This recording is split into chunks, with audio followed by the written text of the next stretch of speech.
Oi, estamos começando um curso fantástico de neuroanatomia e neurofisiologia. Bom, vamos perguntar como é que surgem as emoções? Por que eu estou triste? Por que eu estou feliz? Por que eu fico com raiva? Por que a raiva ela produz outros sentimentos? Por que meu coração dispara? Por que até meu sistema imunológico ele reduz? Então, por que estamos felizes? Por que gostamos de pessoas? Por que gostamos das pessoas? São respostas e perguntas como essas que a gente vai estar aí resolvendo aí nesse curso de neuroanatomia e neurofisiologia. É algo fantástico, tá? Que vocês vão estar aí aprendendo durante esse período comigo sobre neuroanatomia e neurofisiologia. Gente, é o seguinte, a sede das emoções ela ocorre no cérebro. Então, o sistema nervoso, ele não é só formado pelo cérebro. O sistema nervoso, ele é formado de duas maneiras, digamos assim. Sistema nervoso central, que são os órgãos, que é o que a gente está vendo aí, e os nervos, que é o que vai sair dessas figurinhas aqui que a gente está vendo.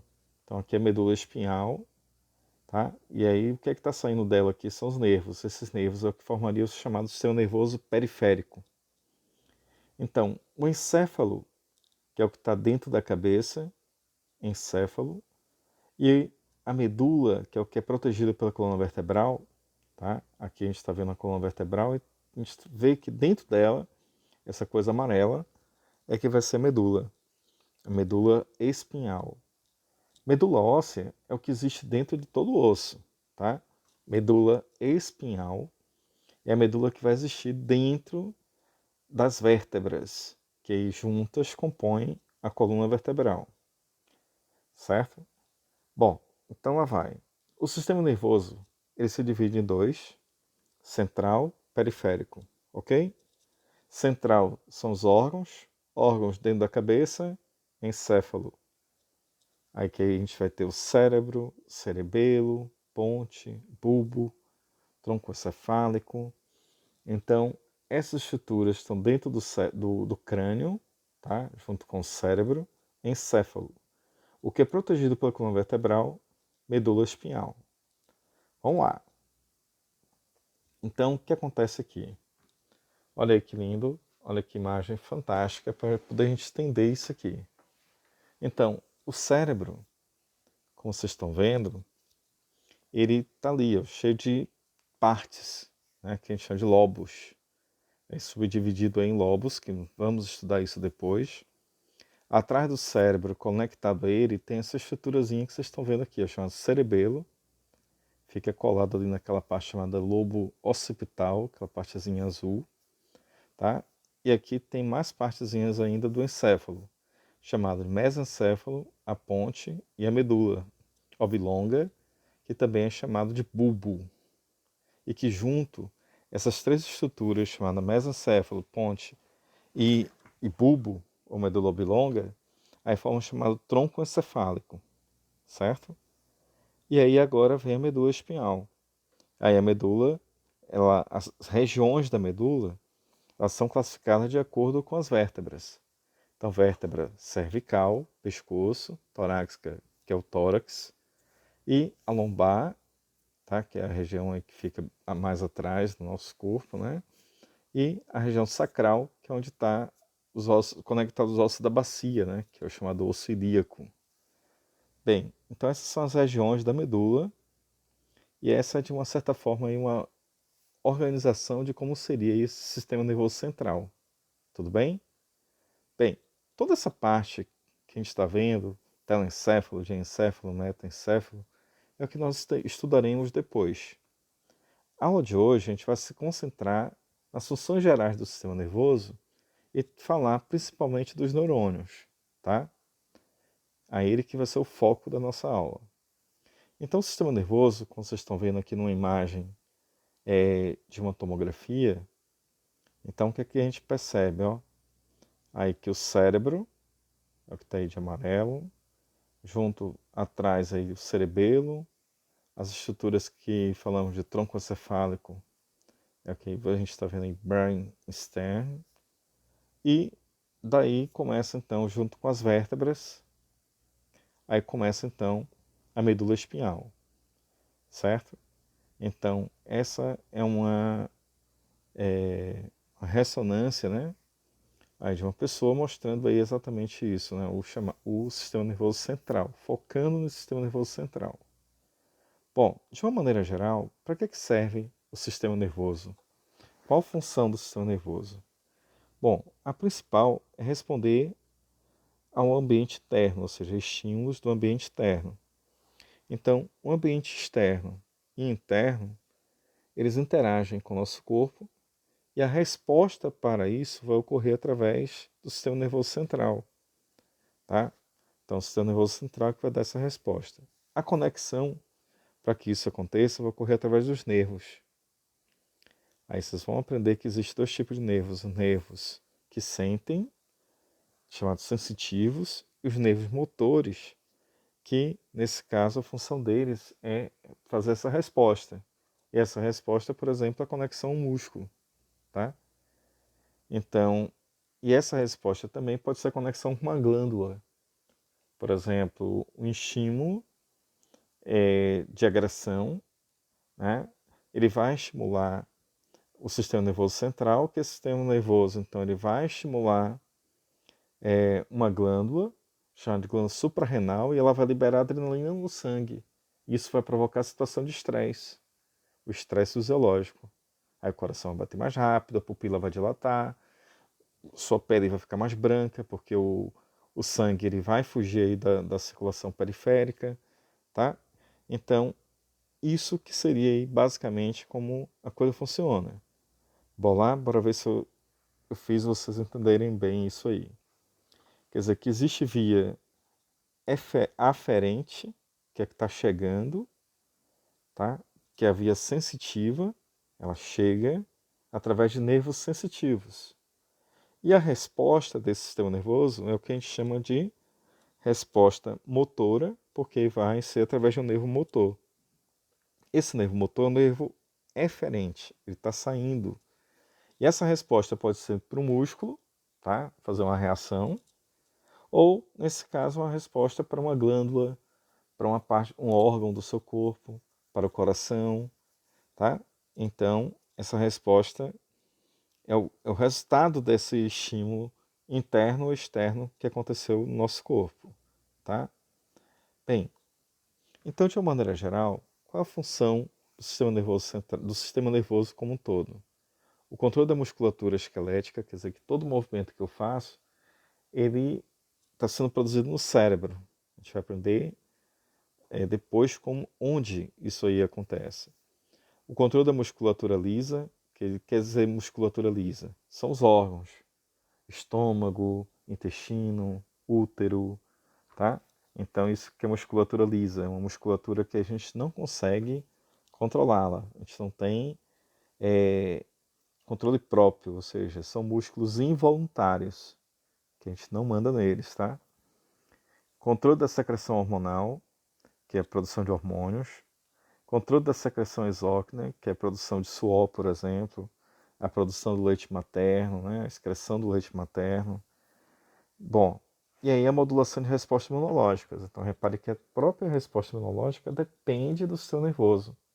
Então, nesses tempos de Covid-19, o vírus, de uma certa forma, olha aí, esse temor que existe, né? Ele pode ser um fator que acaba provocando uma queda na nossa resposta imunológica e, com isso, desencadear e a doença se tornar mais poderosa ainda, né? Devido ao temor que às vezes existe nas pessoas e gera essa situação de estresse que a gente vai aprender lá na frente, que tem a ver com um tal de cortisol, que vai diminuir a nossa resposta imunológica, tá? Vamos lá. Essa parte aqui eu vou deixar para depois a gente falar, mas resumindo o que eu tentei explicar, olha aí, gente, ó, estímulos sensoriais, né, que vem de fora, ele é processado nesse sistema nervoso e daí eu vou ter uma função motora que é a minha resposta. Então, a via sensorial é a via que está recebendo os estímulos. E a via motora é aquela que está produzindo uma resposta. Então, quer dizer que tem nervos vindo ao sistema nervoso central e nervos saindo dele com determinada resposta. Então, quer dizer que se eu quero erguer minha mão para cima, quer dizer que, nesse caso, isso é uma resposta motora. Tá? Agora, sentir frio, sentir calor, sentir o vento, então isso é um estímulo sensorial. Entende? Então, sensorial é aferente, está chegando, e a função motora ela está saindo, ela é eferente. Tá? Vamos lá. Então, o sistema nervoso ele é formado por dois tipos de células. Tá? Então, basicamente, quando a gente aprendeu isso no início de tudo, lá no ensino fundamental e ensino médio, né, fica só neurônio. A gente fica achando que o sistema nervoso é só formado por neurônios. Não. Então, o sistema nervoso é formado por células-tronco, tá? E essas células-tronco, elas se multiplicam formando neurônios e formando células gliais. Células gliais. Então, essas células gliais, que são a chamada neuróglia, olha aí, são células que têm funções assim acessórias, tá? E essas funções acessórias, então, é tipo proteção, nutrição, formar estruturas como a baía de Menina, tá? Vamos lá. Um neurônio típico, a gente vai ver que ele vai ter três partes, tá? Uma parte maior e super ramificada, olha aí, chamada dendritos, e uma parte maior ainda chamada de axônio. Essa parte maior ainda chamada de axônio, o que acontece com ela? Ela vai se propagar bastante, tá? Ela estica muito. É ela que, digamos assim, quando a gente cresce com aquele tamanho de 50 centímetros, né? Então, os nervos, eles já estão lá formados. Então, na medida que a gente cresce, né, 1,5 m, a gente triplica esse tamanho, o que acontece com esses neurônios que formam nervos, por exemplo? Eles são esticados. Então ocorre esticamento dos nervos. Então, essa parte que estica muito são os axônios, tá? Então pense assim no axônio com um prolongamento bem grande, tá? De um neurônio. E aí o que acontece? A gente vê que o neurônio lá no final ele vai se comunicar com outro neurônio. Essa comunicação que a gente vai chamar de sinapse. Mas por enquanto deixa quieta aí a sinapse. Vamos lá. O neurônio tem três partes: dendrito, corpo celular, axônio. E aí essa imagem fica melhor ainda aqui, ó. Os dendritos são essa parte, ó, dendrito. Essa bolinha no meio aí, onde está o núcleo da célula e as organelas, aí é o núcleo. E essa parte maior, tá vendo? Bem extensa, é isso que a gente chama de axônio. É aí que o impulso nervoso ele se transforma em eletricidade. E a gente vai ver que o neurônio é como se fosse um fio elétrico, e esse fio elétrico ele vai conduzir, né, ele vai propagar um estímulo que se transforma em elétrico mesmo, tá? De químico, ele vai virar elétrico dentro do axônio, e aí lá no final vai estar um outro neurônio esperando ele para fazer o que a gente chama de sinapse. Então, de uma maneira geral, qual é a função do sistema nervoso? Integrar funções do organismo, contribuir para o equilíbrio dele. Esse equilíbrio que a gente chama de homeostase. Então, o que é homeostase? É o equilíbrio dinâmico. Quer dizer que a pressão da gente não é sempre 120/80, né? Que o pessoal chama 12/8. Quer dizer, se eu estiver dormindo, minha pressão diminui. Se eu estiver correndo, estiver jogando bola, aí então minha pressão aumenta. Então vai estar lá 130, 135. Então, isso varia. Então, dentro de uma normalidade. Então, essa variação dentro de uma normalidade é o que a gente chama de homeostase. Então, basicamente, é essa a função do sistema nervoso, garantir a homeostase do nosso organismo. Mas, além de garantir essa homeostase, o sistema nervoso, ele basicamente tem a função primordial de controlar as sensações, processar essas sensações e mandar uma resposta diante dessas sensações, para daí garantir essa homeostase no final. Bom, então as células, como a gente falou antes, neuróglia, os células da glia, tá? E o neurônio. Então essa imagem ela é super interessante, que aqui é um corte, tá? Do cérebro, e aí mostrando exatamente o que aqui, ó. Em amarelo, essa estrutura amarela aqui, ó, são células gliais. E todos esses fios que a gente está vendo são dendritos e axônios emaranhados. E aqui a gente está vendo exatamente um corpo celular de um neurônio. E essa parte aqui que eu estou tentando focar é exatamente aí um axônio de um neurônio, tá vendo? Ó que massa. Então, o corpo celular, aqui essa parte aqui, ó, caminhando para cá, um dendrito, outro dendrito, e isso aí está ligando aí a vários outros neurônios, né? Então existe uma rede neural, e essa rede neural sai um monte de faíscazinhas aí, que tudo basicamente aí é o quê? É eletricidade, tá? Lindo. Vamos lá então. Opas, vamos lá. Então os neurônios, ele tem diversas formas. Então, já estava vendo, já aprendendo já neurônio, né? Aí de repente o que acontece agora? O que é que a gente está percebendo? Que o neurônio ele tem formas diferentes. Então nem sempre ele vai ser dendrito, corpo celular, axônio. Então, por exemplo, ó, a célula de Purkinje, a célula do cerebelo. Ó o neurônio como é super diferente, tá vendo? Ele tem um corpo celular projetado para fora e você não percebe muito bem o que é dendrito e o que é axônio. Olha esse daqui, um neurônio motor. Olha como é super ramificado, não dá para perceber onde é que está aí o axônio. Olha o neurônio ganglionar da raiz dorsal. Quer dizer que outro neurônio aí super diferente. Neurônio pós-ganglionar simpático, outro super diferente também. Bom, então a maioria dos neurônios que está lá no cérebro, eles são assim. É o primeiro que a gente está vendo aqui, ó. Então, dendrito bem evidente, corpo celular bem evidente, e o axônio grandão aí, tá? As células da glia, ou neuróglia, elas vão ter diferentes formas e diferentes, digamos assim, funções. Então, reparem, astrócitos é a célula que parece uma estrela. A função dela é exatamente formar estruturas, certo? Aí no sistema nervoso. O oligodendrócito também tem essa função de formar estruturas, tá? De formar uma coisa chamada bainha de mielina, tá? E a micróglia, super ramificada aí, ó, ela tem a função de defesa. E essas células ependimárias têm a função de nutrição, e o astrócito também tem essa função de nutrição. Então, o que é que eu quero que vocês entendam? Que o sistema nervoso não é só formado por neurônios. Quer dizer, que existem células acessórias ao neurônio, que são chamadas de células gliais ou neuróglia. Bom, para a gente comparar, é mais ou menos assim, o show de Roberto Carlos. Sozinho, ele não é nada, né?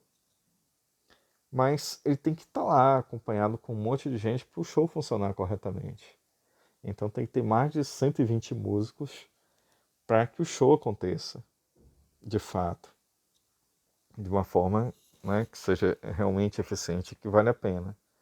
Então, Roberto Carlos é como se fosse um neurônio. Então, sozinho vai dar muita coisa. Mas junto com essas células é que ocorre essa função crucial aí dos neurônios, tá? Vamos lá. Então, neurônio são células super diferentes que têm duas propriedades que só eles possuem. A capacidade de excitabilidade e condutibilidade. O que é excitabilidade? A capacidade de se excitar. Excitar quer dizer que ela vai mudar de estado.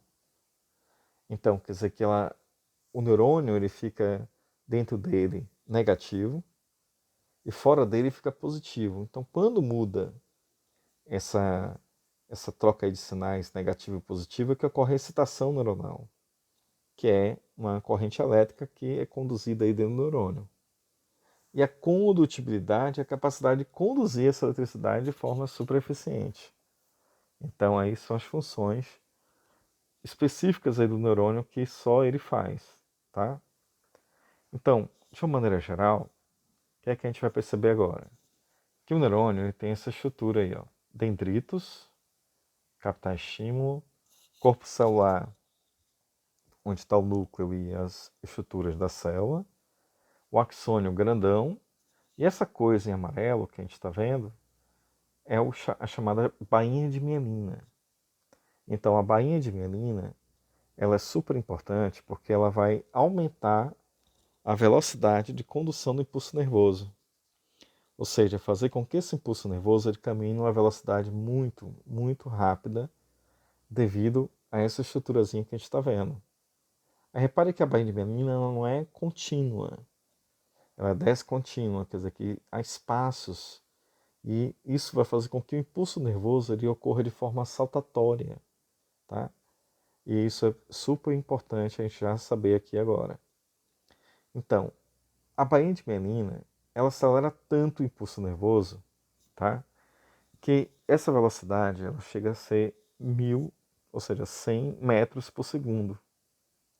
Então, digamos que um neurônio ele chegaria no máximo de 1 metro de um nervo. Então, 100 metros por segundo quer dizer que 1 segundo ó, já foi. Porque a velocidade é o quê? 100 metros por segundo. Então, quer dizer que é uma velocidade muito rápida. Bom, por que eu estou batendo tanto nisso aqui? Porque a mielina, que está envolvendo isso, é que é alvo, digamos assim, de algumas doenças, as chamadas doenças neurodegenerativas. Então, uma delas é chamada ELA. Aí o que é ela? Ela é chamada esclerose lateral aminiotrófica. Então, quer dizer que todo um lado da medula ele começa a descascar, ou seja, perder a bainha de mielina. E aí, ao perder a bainha de mielina, o impulso ele vai se perdendo. Como a gente vai aprender daqui a pouco que ele é elétrico, o que é que vai acontecer? O impulso ele não vai chegar até o fim. E aí, se não chegar até o fim, não vai ocorrer a condução daquele estímulo para um músculo. E a pessoa, então, ela vai perder o movimento daquele órgão, tá? Da perna, do braço. E aí ocorre a chamada esclerose. E aí as pessoas, os médicos geralmente confundem isso aí com AVC, né? Então, digamos aí, para você sair do critério do AVC para a esclerose lateral, é isso que às vezes pode significar a morte da pessoa, né? Porque se não descobrir a tempo que está ocorrendo essa inflamação, que é a perda dessa bainha de mielina, então pode ocorrer a morte do indivíduo, caso não ocorra essa descoberta rápida. Então aí eu vou dar um exemplo daquele Stephen Hawking, aquele físico que aí ficou na cadeira de rodas aí um tempão, tetraplégico, né? Então ele tinha exatamente isso, né? Esclerose lateral aminiotrófica, ele tinha ela. E afetou os dois lados da medula dele, né?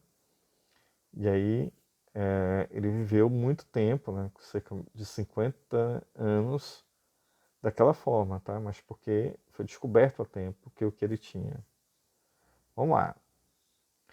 Olha como funciona a baía de mielina. A baía de mielina, que é essa estrutura amarela, ela começa enrolando o axônio e aí vai fazendo algumas voltas no axônio para transformar em uma forma eficiente de condução, tá? De isolamento elétrico para que a condução do impulso ocorra de forma mais eficiente. E aqui tem a comparação da velocidade. Quer dizer que uma fibra mielínica, a velocidade de 100 metros por segundo. E a sem mielina a 10 metros por segundo. Quer dizer que alguns neurônios já não precisam ter mielina, que às vezes está tão perto que não precisa disso. Tá? Porque eles são pequenos. Já os neurônios grandões é que eles precisam dessa mielina para poder aumentar essa velocidade e também não ocorrer a perda da eletricidade. Tá? Então, existem 3 tipos de neurônios. O neurônio receptor sensitivo, o começo da nossa aula, que a gente falava em aferente, que é o que está chegando, é o que está sentindo, as sensações. Bom, vamos pensar assim. Eu sou muito sensível ao frio. Então, qualquer queda de temperatura, eu sinto frio. Quer dizer que eu tenho receptores de frio na minha pele. E esses receptores têm muito dendritos. Então, quanto mais dendrito ele tem, quer dizer que mais sensitivo ele vai ser. E aí, essa função sensorial ela vai ser maior. Eu estou tentando fazer a comparação para você entender que essa função de captar estímulo tem que vir pelo dendrito. O dendrito capta esse estímulo, aí esse neurônio ele vai jogar isso lá para o axônio e aí vai chegar lá no cérebro, né? Chegar na medula, na verdade, primeiro, depois chegar no cérebro e a gente sentir frio de verdade. Então, digamos que eu estou perto do ar-condicionado, colado no ar-condicionado. Então, o que é que meu cérebro vai dizer? Ô Marconi, saia do ar-condicionado que você está muito perto. Então, e isso está fazendo com que você sinta frio. Então, aí é a minha resposta, ó. Marconi, então essa mensagem está indo para onde? Para o meu músculo da minha perna, do meu braço, para eu poder me levantar e mudar de lugar. Aí isso é uma resposta. Então, a resposta para um músculo é o que ocorre através do neurônio motor ou efetuador, ou eferente, quer dizer, que é aquele que está saindo. Então, quer dizer que o dendrito dele está nascendo lá no sistema nervoso central e o axônio está chegando no músculo para transmitir esse impulso. Bom, na medula a gente vai aprender que existe um neurônio super diferente, que é o chamado interneurônio ou neurônio associativo. Quer dizer, que é um neurônio super especial, que ele acaba sendo aí as duas coisas, tá? E aí estabelecendo aí a comunicação entre um neurônio sensitivo e um motor. Mas deixa quieto aí que na hora a gente fala sobre ele. Vamos lá. As imagens para a gente poder entender isso. Então, aqui a gente está vendo um interneurônio, os dois primeiros neurônios, interneurônio. A gente está vendo tranquilamente aí os dendritos, corpo celular e aqui maior o axônio. Aqui a gente está vendo o neurônio motor, eferente. Essa letra B aí, ó, parece um olho aí, né? Então, dendritos, corpo celular, forma de bola, o axônio grandão e a gente está vendo um músculo ali no final. Bom, aqui agora a gente está vendo um neurônio aferente, ou seja, um neurônio sensitivo. Então, essas células receptoras estão ali, tá vendo? Receptor de luz, que está no olho, receptor de cheiro, que está no nariz, receptor de frio, calor, dor, pressão na pele. Aí manda essas informações para os dendritos neurônios, tá? Aí vai chegar lá no axônio, corpo celular, tá? E aí vai ocorrer a sinapse lá no final do neurônio, para daí transmitir a informação. Bom, então o que a gente aprendeu nessa imagem? Que existem três tipos de neurônios. Todos eles a gente consegue entender lá o dendrito, corpo celular e axônio, tá? Bem, então lá vai. Os neurônios, quando estão interagindo entre eles, eles fazem um processo chamado de sinapse. Então, o que é sinapse? Sinapse vai ser a união de neurônio com o outro. Então, é o que a gente está vendo aqui nessa imagem. Então, dendritos capta estímulo, manda para o corpo celular, repare a setinha.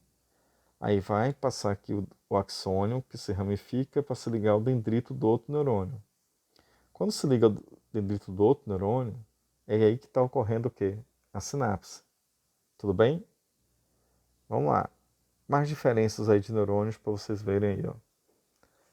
O neurônio do olho, ó, da retina, para captar estímulos, basicamente só tem dendritos, né? Para poder captar estímulo. Ó, do cerebelo, como é super complexo. O neurônio da medula espinhal, que forma os nervos, ó. Como o axônio, ele é super gigante, tá?